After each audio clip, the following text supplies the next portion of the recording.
YouTube seems fine. It says we're live. We're good to go. Put a little marker in the Adobe. The worst thing is this isn't even close to as complex as what we used to have to do back when OBS wasn't that good, or pre-OBS. All right, well. All right. That's okay. It's Tuesday, February 21st, 2023. I'm Rim. I'm Scott. And this is Geek Nights. Tonight, we are talking about gaming furniture, but not desk chairs for PC gamers. So we're doing all sorts of new setup. We're actually streaming this episode live into a Discord stage in the official Geek Nights Discord. It's also streaming to YouTube, where I see some people watching. Though YouTube viewership has dropped off precipitously now that we're in the Discord, which already says something about where people prefer to see this stuff. Added video and screen sharing to Discord stages, so I suppose we can now do all the things we shit talked about doing if they were to add that feature. Yep. They added the feature.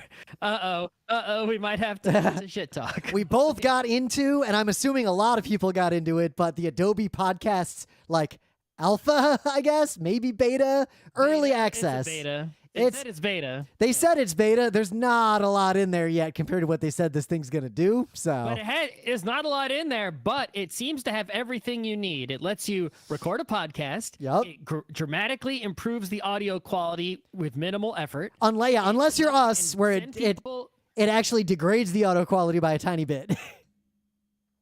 But the point is the terms of effort versus quality, right? Someone doesn't know what the hell they're doing can get amazing quality. And then you can send really simple invite links to people. They click it, they join, and now they're in the podcast talking to you. With it, all they need is, web browser, right? And to give it microphone permissions. And then when you're done with your podcast, you can push save, and it will save just a WAV file of the whole recording, right? It won't be multi-track, I don't think. But no, that's fatal to us. Yeah, and then it makes a text transcript that you can edit in their nice UI, and when you push save to download the WAV, it also downloads the text file of the text transcript, that's the feature that we don't have at all right now, and we want desperately. Yep. Well, also there's one thing: the synchronized recording, especially if they support multi-track at some point, and I want to give a lot of feedback to them. There is a step in the Geek Nights process that we only had to do when COVID happened and we started doing the show remotely. Granted, it's easier to do the show remotely than in person. So doing the show in person would be a special occasion. But Scott's clock on his audio interface is slightly jittery and the tiniest bit, 0.1% slower than my clock and all the clocks that I'm synchronized with. So I have a step in the process to synchronize our audio, which it's a minor step, but I have to do it, and I have to do it manually because there's no good automatic way to do that, and it takes about 60 seconds. So that would save me 60 seconds if I don't have to do that anymore. The point, I think what they would love to see them do is add a plugin for Audition for Adobe Podcast. Oh, just give me fucking time code. This is how right. Well, this is how I imagine it, right?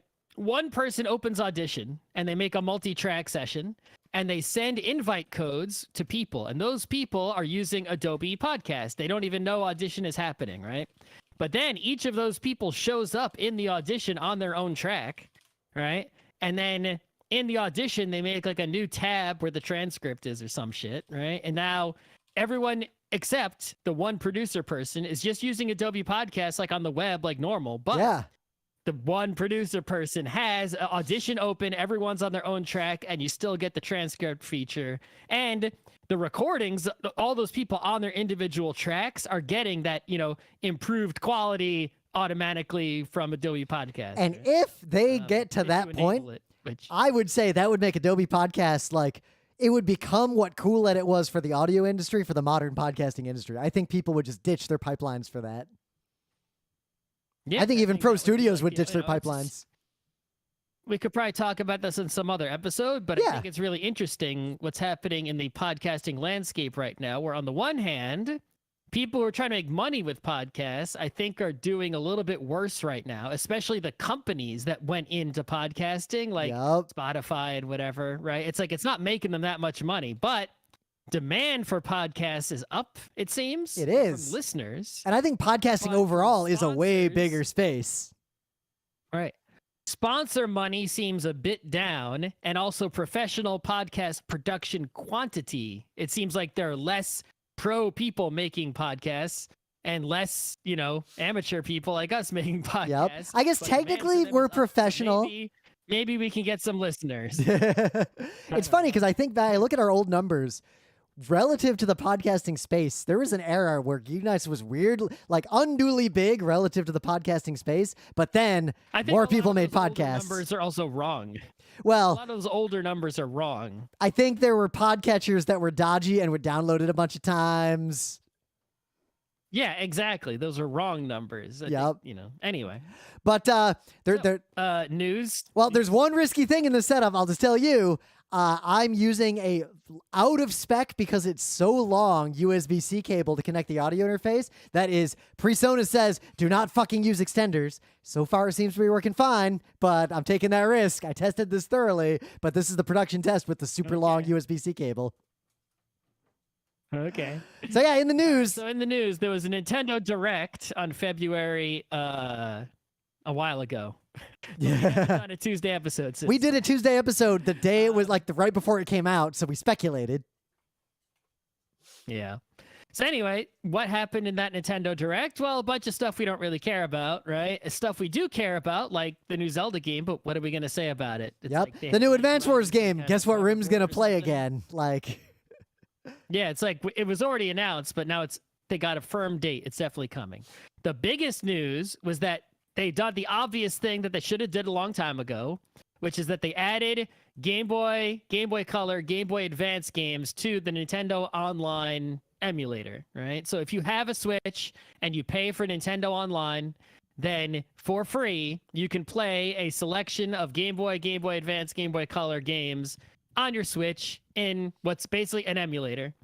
And you might say, well, Scott, why do you care about that? You have the upgraded GBA. You already have every single Game Boy, yeah. Game Boy Color, Game Boy Advance game ever, right? On an upgraded system with a screen. And it's like, why the hell do you want this, right? So there's two answers, actually. And I think I'm going to, unlike the NES, SNES, N64 emulators that they have, which aren't really any improvement over the ones you might get illicitly. Well, except they have that really good ROMs and rewind whatnot. feature that I use heavily. That's right. So that's the first thing, is that in some of the emulators, I don't think the N64 one has it, but they have this rewind feature, which is basically the emulator is constantly making save states all the time, and you can press L and R like together and then rewind. There's like if you fall into a pit, you can just be like, whoopsie, and come out of the pit and jump again immediately. You don't need to like constantly press save state, load state, save state, load state. It's like just when you make a mistake, you go boop and you rewind the game a little bit. And is that cheating? Yeah, obviously. But I'm not going to sit here and play Gargoyle's Quest legitimately in the year 2023. Yeah, I'm 41. I ain't got time for that. But playing Gargoyle's Quest with the cheating feature is actually a fun time. Like, that game has a lot of merit. It's just hard as balls. And if you make it easy, now it's like an okay, pretty good game with some interesting stuff going on. Yeah. So that's a good value. The second reason that these emulators, I think, are worth it, and I would prefer to use them over even my fancy upgraded GBA, is that, yeah, okay, the Switch is nicer. It's got an even better screen, even better Bluetooth audio, whatever, whatever. But they went to the effort of emulating the multiplayer. So if you bust open the Mario Kart Super Circuit GBA ROM on the Nintendo Switch Online, you can play it wirelessly against your friends who also have Switches and also have Nintendo Online. And That is huge, yeah, assuming it works. Illicit emulators don't have that working, right? Yeah. Now, granted, sure Nintendo does not have a track So- record of that working. I think it works. And the one last thing, which isn't new for the Switch, but was news to me, is that, on the Wii U, they had Virtual Console. So they also had Virtual Console on the Wii.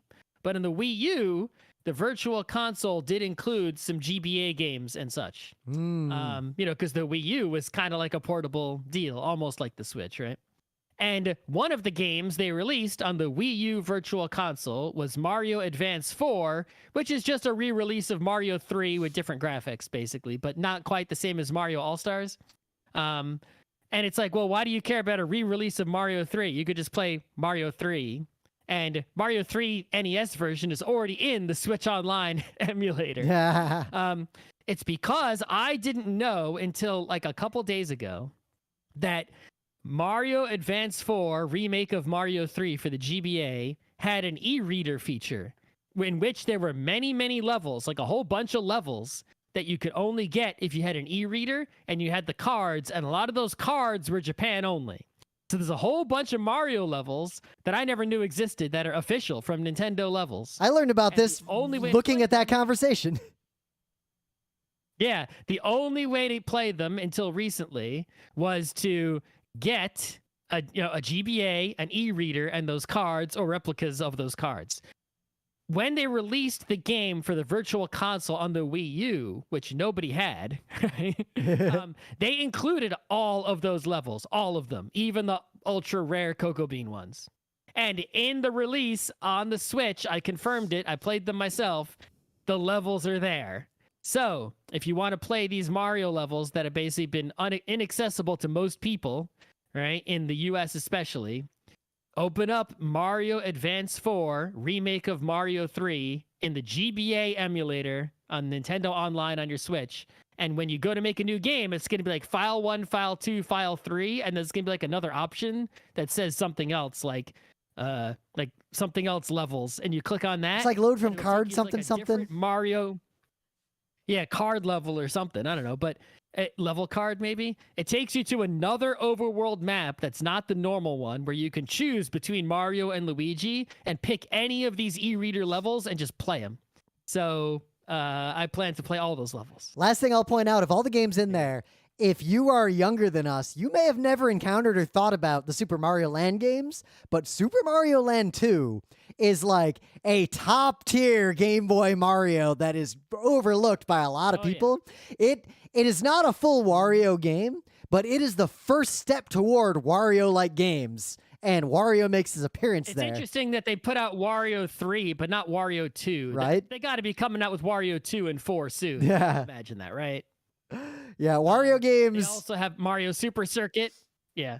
But Mario Kart Super Circuit is, the best, in my opinion, the best Mario Kart, because there is no luck in that one. If you drive perfectly and drift around every corner and never touch the dirt and never bump into a wall and never get in the water or the mud or mess up in any way and drive perfectly, the blue shell or the red shell in that game will follow you like right on your ass, but will not touch you until you decelerate or tap the brake or right. So it's a perfect skill game. If you can run every course perfectly, you will never get shelled in that game. And so I like that Mario Kart the best. I was really good at it. And if you haven't played Mario & Luigi Superstar Saga, that's an all-time great RPG on there. It's like a JRPG that you can actually play, without lots of random. It has random encounters, and Game Boy Tetris on there, which is I guess empirically not as good as other Tetris, games, but Game Boy Tetris, it hits different, right? You got to play the Game Boy Tetris. That was terrifyingly revolutionary when it was first available, and it's easy to forget that. In the Tetris movie they're coming out with apparently is like a dramatization of like a ridiculous dramatization of what it took to bring Tetris out of the Soviet Union. I just can't imagine that as 100 minutes of content. Movie, but I just saw in the trailer there was a scene where like in a jokey top secret lab, and it's like, we're gonna show you something no one's allowed to see. This is the Game Boy. Yeah. It's like, okay. Okay. So, in some other Nintendo news, in a headline I never thought I would say ever in my life, Microsoft signs a 10-year contract to bring Xbox games to Nintendo consoles. Just let that sink in a little bit. Deal here, and it's This is such a transparent move. Oh yeah, I think we are. Transparent play. I saw this. When I first saw this, I thought it was a fake, and then I saw it was real, and I realized that I had the exact same initial reaction you did. Every single news outlet has the same reaction. It's like, this is the most obvious move. It's like, you couldn't be more. It's like playing with an open hand in poker, right? Yep. So there is currently a lawsuit going down to block Activision, Blizzard, and Microsoft from all merging together into some. Yep. Full disclosure, I own both of- Microsoft and Activision Blizzard stock. I suppose I probably own everything indirectly through like total stock market ETFs. Oh, I own it directly. Index funds. Yeah. Yeah. I also own a bunch of Nintendo. So, yeah. Nothing I say is advice. The FTC said that it would attempt to block this deal if it were to happen, right? So in order to look non-competitive, what they're going to do is they're going to be like, all right, well, look, we'll get Call of Duty. They promised they would have Call of Duty on PlayStation for some amount of time. And everyone's like, yeah, as soon as that deal expires, they're going to cut it off, right? So Call of Duty would become Xbox only. So now they made another deal with Nintendo that's like a binding 10-year deal that's like guaranteed Call of Duty on Switch for 10 years, right? To basically say, look, we're not going to be a monopoly anti-competitive using our very popular Call of Duty game to strong arm the whole game industry and force Xbox to become popular, right? We're going to keep the Call of Duty cross-platform. We proved it with this 10-year deal. And it's like, dude, it's just an obvious long play to get the deal done, to keep the FTC away. Yep. And then 10 years from now, shut down Sony and Nintendo and be like, all you Call of Duty people got to get Xboxes, right? Yep. Or It's so obvious. there is a secondary escape hatch. Cool not to see through this. It hedges a long-term bet around whether or not PC gaming and Xbox gaming and Windows gaming kind of just become Windows gaming and the hardware doesn't matter anymore. But it's hard to speculate in that space, partly because no one's buying computers That's anymore. what Microsoft wanted to do with the first Xbox. Yeah. They never succeeded, and then they gave up on it. And now only turbo nerds even build gaming PCs anymore. So this might be good for Call of Duty long term anyway, and even drive adoption, similarly to how Fortnite being on everything just gets more people playing Fortnite. The list, so basically this whole article is like, here's all the countries that are trying to block it. And at the bottom, it's like, here's the countries that have approved it. Chile, Brazil, Saudi Arabia, Serbia. That is some great company to be in right there. That is, it's like when you see who still uses the imperial system instead of metric for everything. It's like, oh, the U.S., Libya, The bad countries. All right. So one last tiny news. Yeah, one little thing. So Magic the Gathering, a game I played for less than 3 years of my life, but left a major impact on myself and the gaming world. And, we've talked about nonstop, right? Yep. They are coming out with some Lord of the Rings themed Magic sets. It's a Middle-earth MTG, right? It's like, you know what? It's like, that is like a great move, because even someone like me, who would not collect Magic cards, who would not get back into Magic, who would not, right? For all the reasons, the gambling reasons, the collecting reasons, right? Yep. I could see that and be like, that Magic set, it's like you could do this with any old Magic set. Right? Yeah. Just be like, just go together with your friends and be like, you know what? What's the new Magic set? Some kind of Yep. like, hey, those thralls, that's Gollum. Like, whatever. just Well, I mean, but no, not that. But like, you could just pick a Magic set and be like, friends, let's play only that Magic set. Yeah. And that way we won't get sucked into the Magic world, right? But when you make it with a different theme that's not in the theme and the setting of the rest of Magic the Gathering, it makes that especially a setting you like or know about or care about or identify with, that makes that option even more appealing. Like, hey, friends, I know none of us play Magic or like Magic or want to do collecting or gambling on cards. Yep. But we could get these Lord of the Rings Magic cards and play just and those. we all agree nobody gets sweaty. No one uses a card outside of this set, and anyone who spends too much money buying like further Lord of the Rings expansions gets kicked out of our friend circle forever. Right. Probably what you would do is just buy the box of boosters and draft a few times, right? And then maybe play some more with all the cards once all the packs are open, and that's it. Right. Or you could recombine the cards to make a drafting cube after everyone got familiar with the cards from the regular draft. Anyway, that seems like a good option. But it turns out that because the demand is so high, the pre-order price for a 36-pack draft box is now close to $400. So, no. That will not be happening. Yep. So the other reason this is important, I think, is rather than making a separate Lord of the Rings game to try to capture that lucrative nerds who like games who also like Lord of the Rings but don't already play Magic demographic, it's Magic. Like you already got a stable of game designers. Like you have a whole pipeline to crank these things out. I think this is going to bring a bunch of people to the table, literally, who only care about Lord of the Rings and barely even know this is Magic.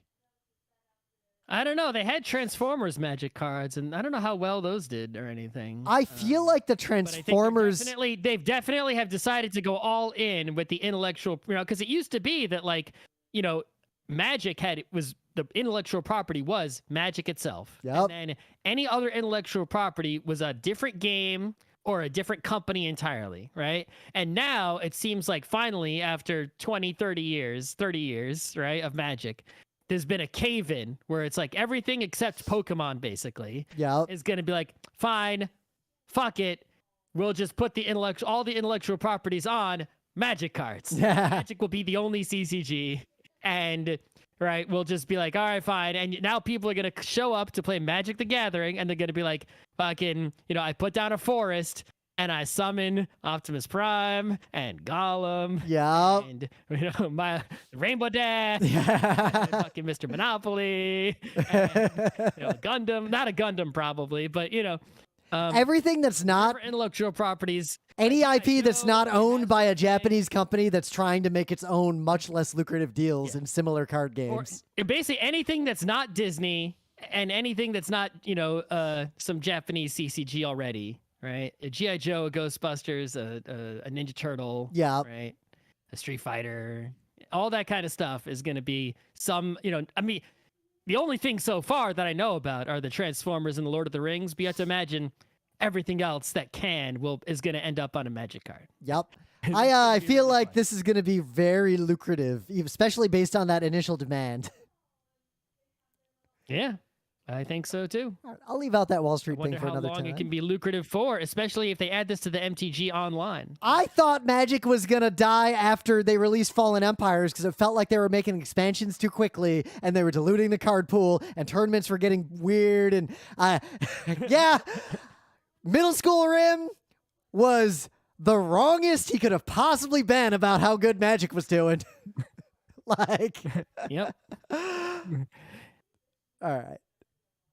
I'll just go right to the main stuff. But anyway, things of the day. So, Paisanos, you might have watched the terrible Super Mario Brothers Super Show, the cartoon and the live action. Not going to mince words. There were some positive aspects. There were positive aspects, and as a kid... I watched every single episode, religiously. I made my parents, record it because it was on while we were at school. We'd get home and we'd rewind and watch that tape. I remember we went to school the first day it premiered. And we got home from school and we were going absolutely apeshit. And when we get home, our dad, who had recorded it for us, is just like, kids, I got real bad news. I don't know how to break this to you. And we're like, oh no, did you not record it? He's like, no, I recorded it. It's real bad. It is so much worse than I expected that I just wanted to warn you. And then, us being, stupid kids with kid brain, we watched it. And we thought it was great. It was the best fucking thing I'd ever seen since Vampire Hunter D. So...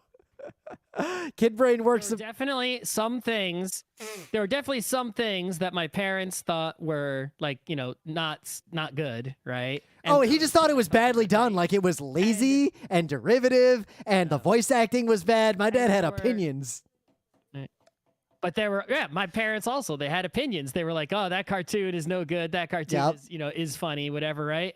And then there were other ones that they actually liked. And nowadays I see that You know, my dad, Yep. when I was a kid and I thought every cartoon on TV was the best, right? My dad singled out like Rocko's Modern Life as actually being watchable. Yep. Right? I remember my dad the other singled out ones.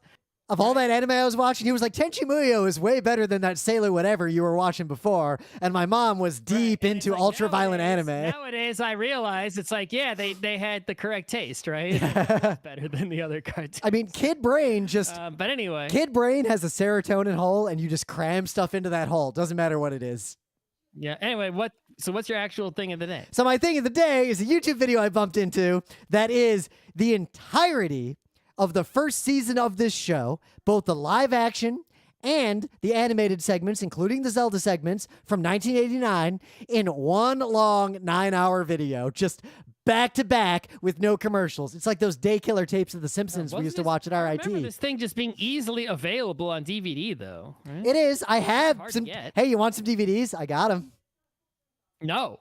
But this is like full quality on YouTube. Like, honestly, it looks better than the DVDs I've got. And if you wanted to see what I put into that serotonin hole in my brain when I was young and stupid, here's 9 hours of it just mainlined, ready to go. All right. So here's a thing of the day that crosses over between the technology, the gaming, and also the anime worlds, right? So in the anime world, there's a thing known as the Itano Circus. We've talked about it before. There's an animator, Ichiro Itano. He worked on things such as Macross. And whenever you watch an anime and you see some mech shoot missiles and the missiles fly all over the place like a freaking, wasp hive and then all explode, some of them hitting the target, some of them not, right? That's called an Itano Circus, right? Named after the person who animated that. This person just calls it anime homing missiles, but they know who Ichiro Itano is because they have a link right here with his name of the image. And what they developed is with a very small amount of computer programming. All their code is here. They're showing you the math of if you were to develop a video game and you wanted to have missiles like that in your game that are rendered in real time. They have figured all that out for you in advance, and they have a cute little obvious Macross-ish demo game and low poly count situation here. With these, and it's like, oh, shoot the Dippin' Dots on the beige thing with missiles. Yeah, and it's like, oh, there's the math of how to make that animation and how to make that work in a video game in a really nice way.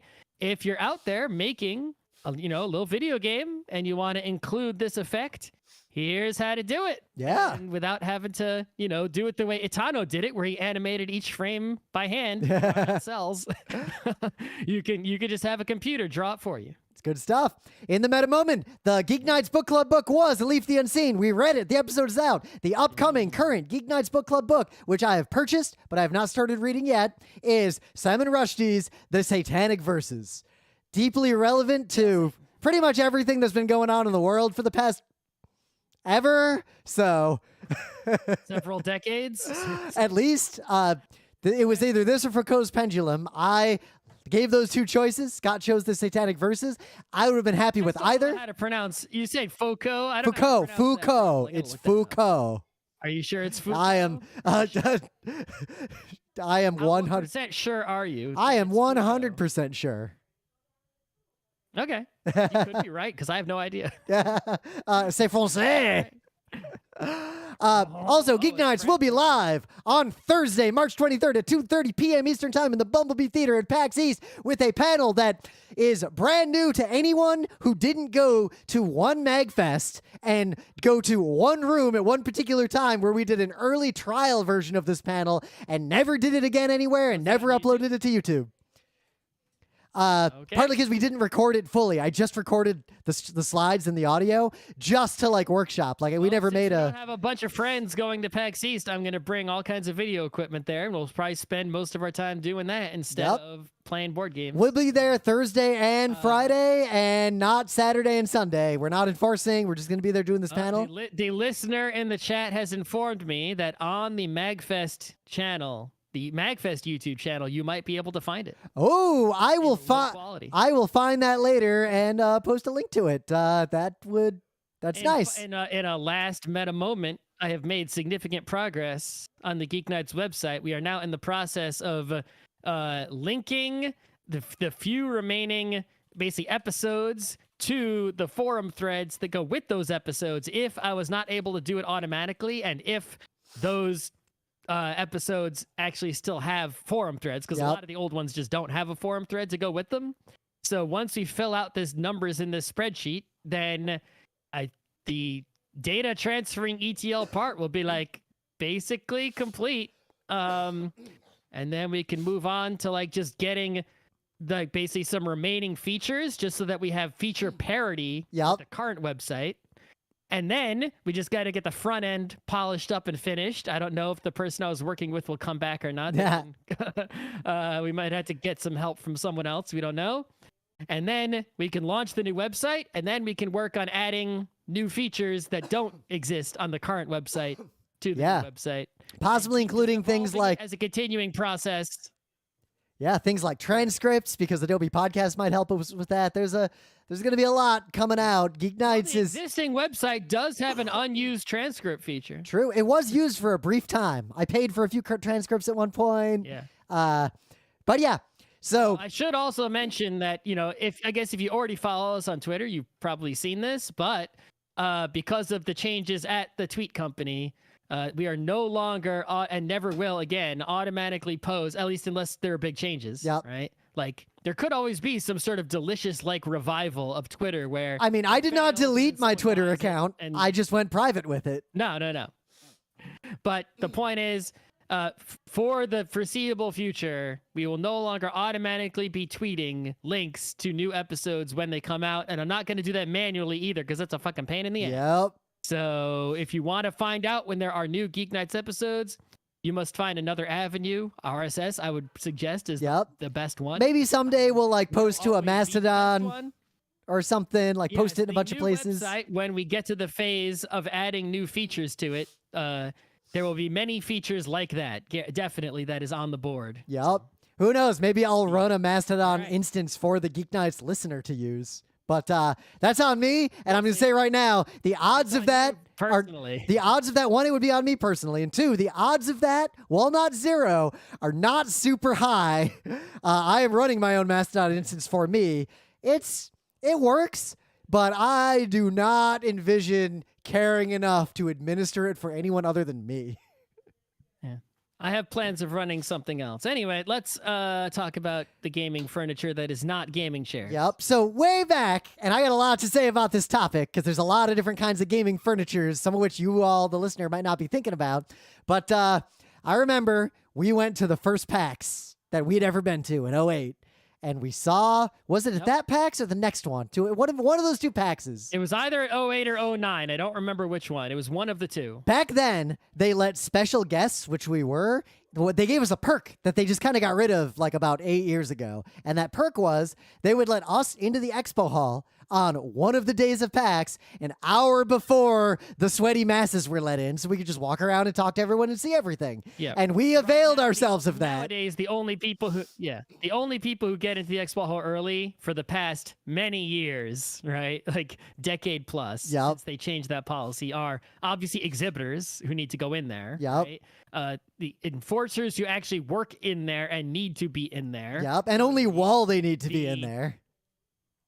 Exactly. The all access people. Because they have all access. The building staff. And the media get in. The people with real media badges get a very brief window, right? I guess if we wanted to, we could get in addition to our regular, like they've offered that before. We weren't really doing a lot of coverage, so I didn't get it.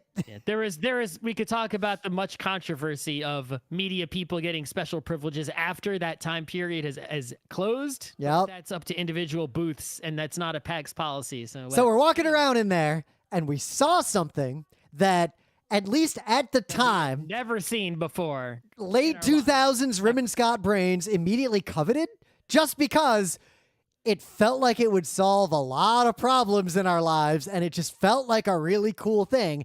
They were dedicated gaming tables that were designed for the exact kind of nerd like us who wants to like play a war game or play a board game that takes a week or play D&D with all the like features that you might think would be cool to facilitate that. But also, you can put the top back on it, and it's a regular ass dining room table for the rest of your life when you're not playing games. Yep. The main features of the gaming table would be the cup holders, so you don't spill on your game. Yep. Right. Dice pits built in. Yep. Little hidden shielded areas so you can hide hidden information for Yep. games that require it. A giant pit that you can just put a whole game in. Yep. Yep, some sort of surface that you could either whiteboard on or cover with a piece of plastic and then whiteboard on that, or a felt surface for like a casino table, or right, and then in a pit so that you can play the game, pause it, put the table on the leaves on top, eat dinner, take them off and play again. All these sorts of things that on paper, and if you're a nerd and you see those things, you're just like, oh yeah, that's the greatest thing I ever seen. I want that. I need that. Why do we just have a boring table that's just a flat piece of wood? Yep. Especially when we still lived like in a house, not in a city apartment, and we lived together, and we just had imaginings of, hey, our D&D games would be so much easier to run if we had this, or we would play Ogre or Battletech at all because it wouldn't ruin the table for a week.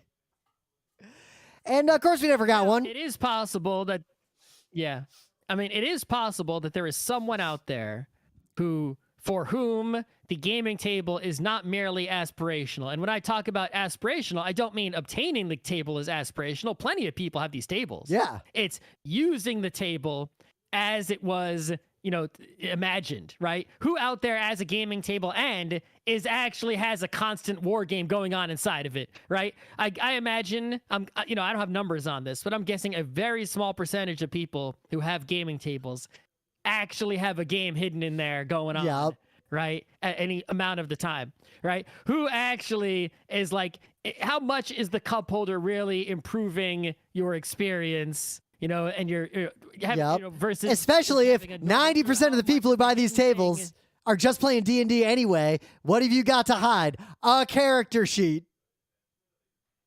Yeah, it's like, how many people are actually...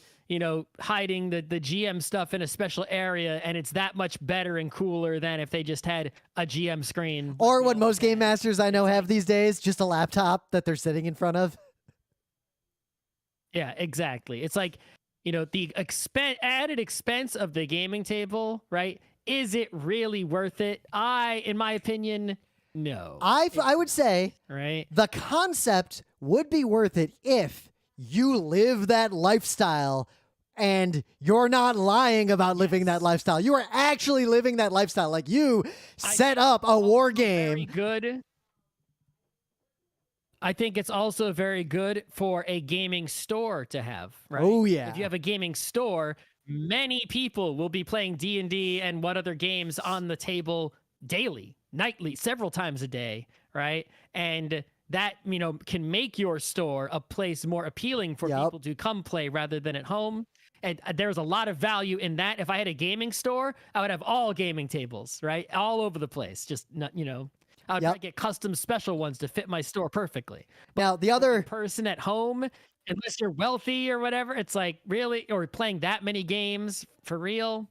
I don't know. Of course, the problem is, and I'm going to studiously avoid saying the name of any specific company because there's a bunch of them, and I don't want to get into that. There's even some news about one of them where some bad shit went down. Gaming table companies are rife with drama, and we don't want to mention any of them. I think I know why. The market for these for people who actually will buy them is pretty small. And that market is heavily segmented into people who have extremely specific wants, needs, and desires. There is no way to have a sustainable industry of mass producing these. So they tend to be built either low rent and ad hoc and on demand, or they tend to be low build quality, or they tend to be as expensive as actual for real fancy furniture, like the $10,000 table you get at the fancy furniture store. So that really makes it hard to have companies that are healthy and sustainable in this space. A lot of them relied on crowdfunding.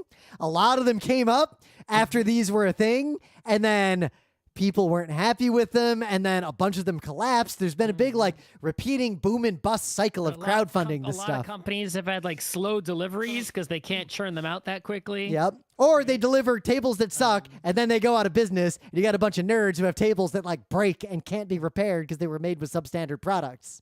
Yeah. Also, in my opinion, a lot of the tables are like aesthetically Ugly as shit, or not put together very well. I have seen some good and nice ones that are quality built, but it's rare. A lot of them are just, you're better off just spending your money on go to a furniture store or a woodworker, a furniture maker, and spend that money on a normal table that's just a big flat piece of wood, but it is an amazing big piece of wood. Well, I think people like get really sold nice, normal table, and I think that will be a better experience. I think than a fancy gaming table. There's a dichotomy. Made. Half the people who imagine buying these things imagine they have a place where they only have enough space to have one table, so they want a table that can do both things. Same reason people get a pool table that's also a ping pong table. You can play a game on a normal table just fine. Yeah, but they're imagining that they will keep a game going. Table does both things. Yeah, like they'll keep a game going under that little thing. You probably won't. Or the thing is that, if you were spend the gaming table money on a normal table, if you have, we're assuming you have enough space, right? Yeah. You can probably get a bigger table. And you know what? The problem I have when playing games is often not that the table doesn't have a pit built in, but that the table isn't big enough for the giant game of Eclipse. Yep. Right? So I would rather have a bigger, nicer, normal table than, assuming I had the space for it, than a fancier, small. Remember the MagFest where we set up an auxiliary table that had all the science stuff and like all the auxiliary boards from that game of Eclipse that we were playing? We had two separate tables that we were walking around. But the other demographic, people who are who have enough space to make a dedicated gaming room, and I bring this up because it's a segue into other kinds of gaming furniture. A dedicated gaming room, you probably don't need a table like this either, because it's the gaming room. The war game, if it gets set up and stays up, can just stay set up. You're probably better off buying, if you want a pit, just buy like a giant casino pit from a company that sells that to casinos. That'll be way higher quality. Mm-hmm. Just get an actual craps table. Yeah. Playing your game. And just play board games on it. That would actually... That would be pretty cool. Your dice in there, bam!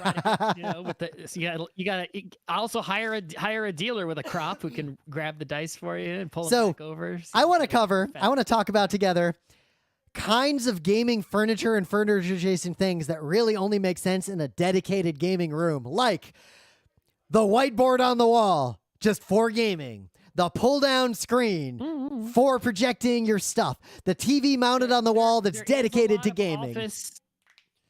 There is a lot of office stuff that is good for gaming as well, right? Yeah. A projector on the ceiling aimed straight down. Yep. Onto the table surface. Mount just a big flat table on the ceiling, like a ship's table, and have a winch and a button that'll lower it down when you're playing a game. Like, if you're making a custom gaming space, my advice to you is you'll probably be better served by customizing that space among things you can buy at normal stores rather than buying gamer-focused specific shit. Like, buying things aimed at an office conference room.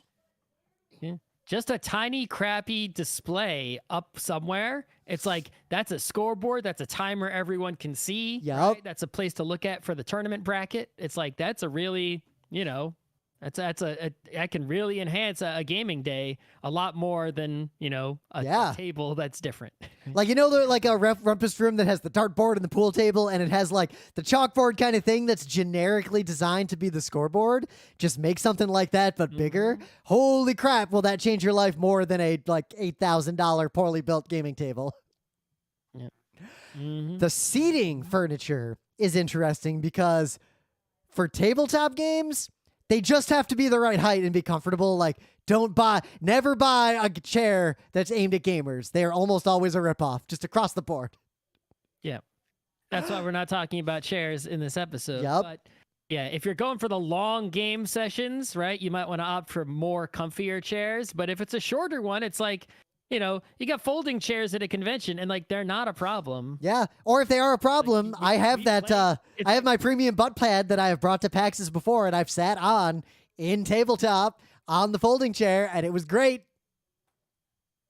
Right, but I'm saying it's like, no one's ever been like, oh man, I can't play games all day. I mean, maybe someone has, but it's like the chair is not, you go to a convention, it's like they got folding chairs and folding tables, and it's no problem, right? Yep. What's more important is that, like, if you got a table, right, and even, let's say it's not a gaming table, a tablecloth. Oh, yeah. Way cheaper than a table, right? And it enhances, right? You get a nice, some kind of velvety one or a felt one or something, right? It's like that. A tablecloth helps a lot. Do not underestimate. Things not sliding around. And like it even helps see the board better. Like it makes the lighting feel better. They're cheap. Yep. And this sounds like old person advice, but like even if you're at like a PAX or something, bring your own tablecloth with you. They're not big, and it'll make it easier for your friends to find you, and it'll feel so much better to play. Yep. Now, there is a kind of chair. Black is the best color for the tablecloth. Yeah, absolutely. If you're talking about video games, like you got a video game room, video game stuff, we're not talking about gamer chairs, but there is sort of a class of chair that actually is really good for gaming. Back in the day, we wanted these, but they were hard to get. They sold them at Walmart only. They called them a video rocker. There were a bunch of clones that came out later. They were aimed at little kids, and they're basically like this little tiny rocking chair with no legs that would just sit on the floor, and they were like weirdly perfect to play console games in a small room on the floor comfortably with your friends while they're like sitting on the couch. And like, that they're great. Like the floor pillows, things like that can really expand how many people you can get sitting around playing a game. Don't underestimate that kind of stuff. I think, right. Well, I think that those things mattered more for, when you have more, like most people can only afford like a couch, right? Or maybe an L-shaped one, right? But it's not going to, unless you're like in a big old mega McMansion at least with a giant room, you're not going to have enough couch seating for if you have enough people over, right? So the floor pillows, the video rockers, those can give you additional seating that's more comfortable than just the floor at a low price point that you can then hide away when there isn't a big party of people coming over. Yep. It can also help you if you don't have a bunch of money and you don't have a couch at all, right? And you just want to not sit on your floor. Yep. That's also a good option. But I think the video rocker's biggest utility was actually in the older days, like, 10, 20 years ago, when controllers were still wired and TVs were still smaller. Yep, we'd often have closer to right. You wouldn't want to put your couch that close unless you had a really small living room, and so therefore you would get a different seating arrangement that you could use when you get closer. When I was playing the Game of Cube back in that day, I would sit on the video rocker right in front of the TV. I wouldn't sit on the couch that was further back. Our friend who was just watching would sit on the couch. Exactly. Nowadays, you have all the controllers are wireless, and all the TVs are giant LCDs, even the cheaper ones. It's like you can sit on your couch, and you don't need some different furniture to get closer. It really is but just... it still has that good purpose of when a whole bunch of people come over. Yep. Especially because when they're on the floor, one, they're small, like easier to hide away. But two, on the floor gives you sort of stadium seating. More people can see the screen and interact with stuff. Like you got 12 people trying to play Jackbox together in a living room. That's going to save your butt, those video rockers, and literally save your butt, and those floor pillows. Yep, exactly. All right, I think something else I want to talk about is, your coffee table, right? Yeah. It's like, what, you just got a normal old coffee table. What's the big deal, right? The coffee table I have, right, is half coffee table, half footrest. It's like the right side of it is a cushion instead of a table, because you don't need that much table space on the coffee table. It's like you're not doing, like what, you're just putting a drink on it or whatever, maybe. It's like doesn't need, so it's like you're going to put your feet on it more often than not. Why not have a squishy part instead of just putting your feet up on the wood? And you don't need an ottoman. But the thing is that the way mine's constructed is there's actually storage inside. If you lift up the cushion, there's a whole compartment in there, and there's another compartment on the left, and it's like I store all the controllers and all the weird stuff. Like I got a Wii steering wheel, and I got a fight stick, and I got NES controller. I got all kinds of controllers and all sorts of video game accessories, all hidden inside the coffee table where you can't see them unless you need them, and then there they are. Yep. Right? Now, you could similarly put this stuff in the entertainment center that you probably have your TV on, but but then you got to get your ass up to go get it. But also, increasingly, as it's cheaper and easier to mount thinner and lighter fancy TVs on walls, a lot of people eschew the entertainment center. Like, you don't necessarily need that taking up space anymore. The coffee table is where you store all the stuff that used to be on your entertainment center, and whatever you're plugging into that TV, hide that somewhere else with cables in your wall. Like, it's not that hard to do. Yep. I mean, I've got, I still have, it's not really an entertainment center so much. It's just a long sort of end table with like a compartment. I guess it's serving the function of an entertainment center. Right. But it's not one of those ones you think of where it's got like big, tall shit on the sides. Yeah. Right? It's just a flat one level deal. And, like the HTPC is on it. The switch is on it. Right. And that, there's a Lego Voltron on it. And then inside of it is just like storage for stuff that is not frequently accessed, like old GameCube games and DVDs and tiny board games and whatever, right? It's like the controllers are in the coffee table, so you don't have to get up to get the controller, right? It's like you sit down at the couch and you can do everything. If I put that stuff in the entertainment center, I'd be walking back and forth all the time, right? It's a pain in the ass. And that's probably, I don't think we want to talk about shelving. Other gaming. Shelving is sort of like an adjacent topic, I think. I guess. I mean, people, talk all about how you got to get the Kallax to store your board games, right? But it's like, I just have a normal Billy bookshelf. Mine are even better. Mine are just on two shelves in the closet, and I made a very simple rule. I will not own more board games than fit in that closet at any point. Yep. If a game, so now it's totally full. I get a new game, a game's going away. Yep. Most of my shelves have books, but I got one set of shelves that have some games. But part of that bookshelf isn't games. It's only like maybe 3 of the shelves on the bookcase are games. And it's like, unless it's a tiny game, in which case it can go in that entertainment center thingy and inside, hidden away. If it's a big game, there's no room for any more big games. So if I get a new big game, one of the ones that's on there has to go. Right? There's no. Now, one thing I do is in that kind of place, I'll often leave like more accessible either 2-player games, because me and Emily live together. So 2-player game, we might just play out of nowhere, like randomly, like, or we even see it and think, oh yeah, you want to play Seven Wonders Duel? All right, let's do it. But 2, you can almost, if you're the kind of person like us and you have friends over a lot, especially as hopefully we're in the long decreasing tail of COVID and things slowly start to get better in that regard, and we see people more often, you can almost leave out 1 or 2 games in that like coffee table storage to be quickly accessible, or almost like a coffee table book where someone might be like, hey, I see that Ozzel sitting there. You want to just play it? Like the coffee table game being visible. As long as it's just 1 or 2 games, don't put a pile out there because then you'll run into the same problem. That is a way to attract attention and get people to maybe want to play the game you want them to play, instead of having the argument of, let's stand in front of the shelf of every game and everyone vetoes everything, and then everybody goes home after 3 hours without having played any game. And I think any other furniture we might push off to another show. I almost think we could do a show around how to store your fucking board games, and like unboxing. I'm actually not unboxing games anymore. I mean, there's already 10 billion videos about that. I feel like an audio podcast doesn't really add much to that. That would just be my opinions already, and ill-advised advice.